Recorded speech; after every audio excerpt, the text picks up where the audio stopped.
আমাদের প্রাণের মানুষ, আমার অত্যন্ত প্রিয় ব্যক্তিত্ব এবং আমার সাথে যার অত্যন্ত সৌহার্দ্য ছিল সেই ডাক্তার সাদেক সাহেবের নাতি, এবং অত্যন্ত খুশি যে এখানে আমাকে আমন্ত্রণ করে জানিয়েছে নঈম সাহেব।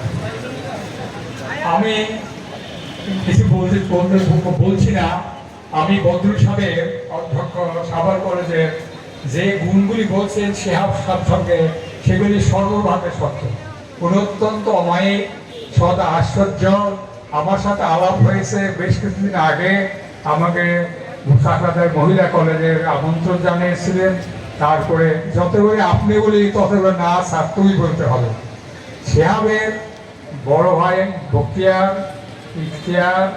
ইখতিয়ার বখতিয়ার এবং নঈম, এই তিনজনই আমার ছাত্র সাভার কলেজে। আমি শিহাব সাহেব এই যে ডেপুটি অ্যাটর্নি জেনারেল হওয়ার জন্য আমি অত্যন্ত আনন্দিত, এবং আমি জানি শুধু গ্যান্ডার অধিবাসী নয়, সাভারে আপামর জনসাধারণ অত্যন্ত আনন্দে উদ্ভাসিত হয়েছে। এবং আমি শুধু মানিকগঞ্জ থেকে এখানে এসেছি 1967 সালে সাভার কলেজে, এবং এখানে অনেকের সাথে আমার বিদ্যতা গড়ে উঠেছিল। ইনু আমার ছাত্র ছিল, সে নেই, তার মাগফিরাত কামনা করছি। কাজে এই গ্যান্ডা বলা যায় সাভারে একটা ইলিট জায়গা। এখানকার যিনি চেয়ারম্যান ছিলেন ইলিয়াস খান সাহেব, তার হাত ধরে আমার এখানে আসা।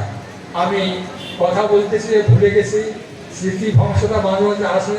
আজকে এই সভার সম্মানিত সভাপতি, যিনি সাভারের অত্যন্ত ব্যক্তিত্বময় একটা পার্সন সুদীজন, যিনি একক সাহেব, যিনি ভারকে নির্বাহী পরিচালক আমি বলতে খেয়াল নয়, এবং যারা উপস্থিত সদস্যবৃন্দ এবং মঞ্চে উপস্থিত যারা রয়েছেন সকলকে আমার আরও শুভেচ্ছা।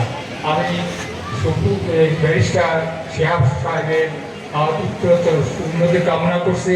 তার যে সমস্ত গুণাবলী রয়েছে, যে কেন জ্ঞানের প্রতি অত্যন্ত আকাঙ্ক্ষা, সমাজ সেবার প্রতি অত্যন্ত আকাঙ্ক্ষা, সংস্কৃতির চেতনা রয়েছে, এবং শিশুদের প্রতিভা বিকাশের জন্য তার যে আপ্রাণ চেষ্টা, এগুলি আমার অত্যন্ত ভালো লেগেছে। এ কাজ করলে এ সমাজ উপকৃত হবে। আমার মনে হয় শুধু জ্ঞানটা নয়, বাংলাদেশের ঘরে ঘরে শেয়ার মতন এরকম উজ্জ্বল ব্যক্তিত্বের এবং উজ্জ্বল প্রতিভার মানুষ জন্ম হবে।